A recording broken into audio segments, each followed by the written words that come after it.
Hi, my name's Adam Lotun. I'm a member of DPAC and I'm a disabled person, and I'm a member of the UK human race, if you want to call it. Right, what are we doing here? I mean, I'm here today talking to the Fire Brigade action at the monument. They'll be going down to City Hall, I think, and having a word with Mr. Boris Johnson. And what would I say about the fire service? What I would want is to everybody think what the fire service means to them. The fire service, I mean, for me, it's not just an emergency response service. It's actually a service that helps me in my day-to-day life. They have actually come round to my house and they have helped me with my escape routes, fire safety around the home. They've even put in a specialist smoke alarm with a vibrating pad under my pillow, so that while I'm sleeping at night I get to know that if it goes off, because I can't hear the fire alarm because of my deafness. And the same for my wife. And we've got 2.5-year-old twins and it's really important that we have that sort of service around. And also they arrange for a pager system to be put as well, so that fire alarm, if the smoke alarm goes off and I'm in the garden or I'm in another part of the house or in the garage, that pager alerts me as well. So these are the types of things that the fire service do, other than respond under blue lights to emergency services. They do a lot of work on prevention within the community. They help with fire prevention and disposal of dump cars, which are used for fire training. We know that they're willing to give up their lives when it's, they don't go into the service to give up their lives, but we've seen recently a service personnel who did lose his life, and another one who was in hospital. Anything can happen to anybody, especially in this day and age where we got terrorism and fear abound everywhere. So it's really important that our fire service is maintained at the level it is, or even better, I would want. I know that there are proposed cuts, and the cuts are saying that engines will be at a call out within 9 minutes, 6 and 9 minutes. The thing is that if there's a second engine required, that sort of goes up to about 20 minutes from what I understand. And that is intolerable, because in 20 minutes a lot can happen. Fire service personnel will actually rescue people and do immediate paramedic first aid assistance before the paramedics arrive as well. So they go in there, they're everything to everybody. And they're a bunch of men and women that I respect, and I would gladly sit on the sidewalk and give one my wheelchair if they required it. Well, thank you, Adam. There's a couple of important points you made there. One was that the firefighters isn't just about the emergency response; it's also the community intervention work that we do. One of the points I keep making to ministers is that if they reduce firefighters and fire engines, who's going to go and do that intervention work? Exactly. I mean, we know that the fire service go out to community centres, to schools, to nursery schools.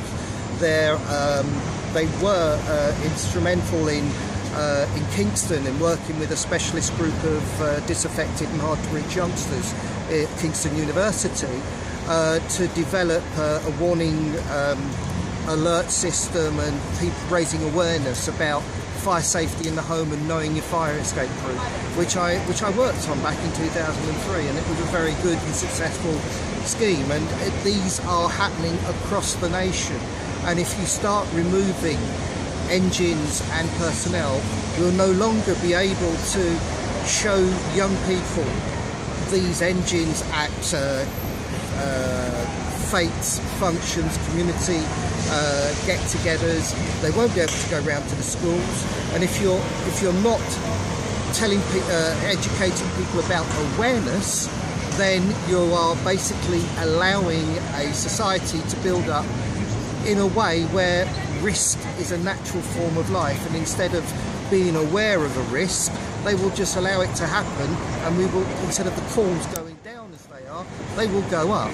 and the calls have gone down predominantly because of the work that the fire service men and women have done in engaging in the communities, in life, and being a visible presence as well. Because I argue against anybody. My 2-year-olds, when they go, they know there's a fire engine go past, and they are doing that to tell me it's a fire engine, and they know it's a fire engine and it's emergency, and they're aware of it. So if my 2.5-year-olds are aware of it, everybody is aware of it. But if you're not there, if you're not seen, who will be aware of it? That's right. And fire doesn't discriminate, obviously, but the people that will be most disproportionately affected by the cuts to the fire service and austerity measures generally that are going on in this country will be the poorest amongst us. And most brigades have what they call super output areas, and they tend to be the areas of the highest deprivation within towns in metropolitan brigades. So, the attacks that they're making will disproportionately affect those with the least amongst us. That's true. I mean, it's funny that here we are today in front of the monument, which is educating people about high density areas that were not had any form of protection awareness, and when the fire broke out, it swept through London, and it took out, I can't remember, the third of London or something like that when it happened. That was back then. Today we are seeing exactly the same thing, and we're actually seeing not just houses, but we're seeing outhouses and garages and sheds being converted into emergency housing as well. Yeah. And they too are without any protection. And if anything were to happen, fire will spread. Fire doesn't care whether you're rich or poor. Fire doesn't care if you're sleeping or you're awake. It's going to bite you when it finds a place to do so. And people running back. I was in an event where the fire alarm went off a couple of weeks ago at a friend's meeting house in Euston, and the amount of people that rushed back for their tablets and their iPads and things like that, and you said, no, it's a fire alarm, evacuate. And these are people who have not been educated because they've not caught up in their earlier years, their formative years, about what they should do. And this is one of the things that we ought to say. And with the austerity measures that are coming out, as I said, people are taking more and more risks. There are no fire alarms, there are no batteries, people can't afford these things. If people are having to make a decision between heating and eating, and if they've been cut off, what's the natural source of heat people will use? It will be gas fires, or it will be fires in steel pots in the house. Paraffin fires, those types of things, and they will happen. Accidents will happen and fires will start, and we will once again see whole swathes of community eaten up and left destitute and desolate by fire. I mean, the homes that were garages or sheds is a very, very important point you've made there, and it's something that in brigades across the country we're seeing now. So you turn up to something that might be a shed on fire, and you turn up and actually it looks like someone's living there, so it goes from being a shed on fire to persons reported. Yeah. And one of the things that's been done away with by these successive governments are national standards of fire cover, which determine what you get for a certain type of incident. Just to also point out that on the 2nd of August, a group of firefighters will be heading down to Chingford to go and see Ian Duncan-Smith, head of the Department for Work and Pensions, to tell him that we save people, not banks, and to bring up some of the atrocious decisions and acts being made by ATOS in the name of the government. And save our pensions as well. I mean, ATOS I'm guessing that they will be involved in the Fire Brigade Occupational Health Service at some point, or there may be something to do within that service, because they're involved, they're across, they're like an infection in government. They are everywhere. The tentacles are everywhere, and they are making decisions time and time again that are being challenged and found wrong, and having to be rectified. And I've had personal experience of working with people in ATOS who don't understand an individual person. Obviously, there's a high risk of injury in the fire service, and I know a lot of people have been found acquired a disability as a result and pensioned off or given backroom jobs, or back office jobs and things like that. And I've actually been involved in helping ensure that equipment and the types of roles are appropriate for fire service personnel who've got a disability. And it's good for them and doesn't impact on their disability. But ATOS will not.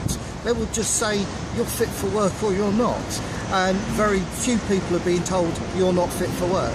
So you'll be told you're fit for work and be told if you're not here for the fire service, out on your rear and go and find another job. So it's really pertinent, and you know, everything we can do to educate IDS, we must do. As I said, think about what the fire service means. Think about what all the emergency services mean. But in particular, think about what the fire service means, because they are there for a car accident, they're there for a building collapse, they're there for a train, tube accident, train accident, buses, they're there for anything, fires, everything. They will turn out. Whenever you hear a fire alarm go off in the hospital, immediately 2 or 3 fire engines will be on their way.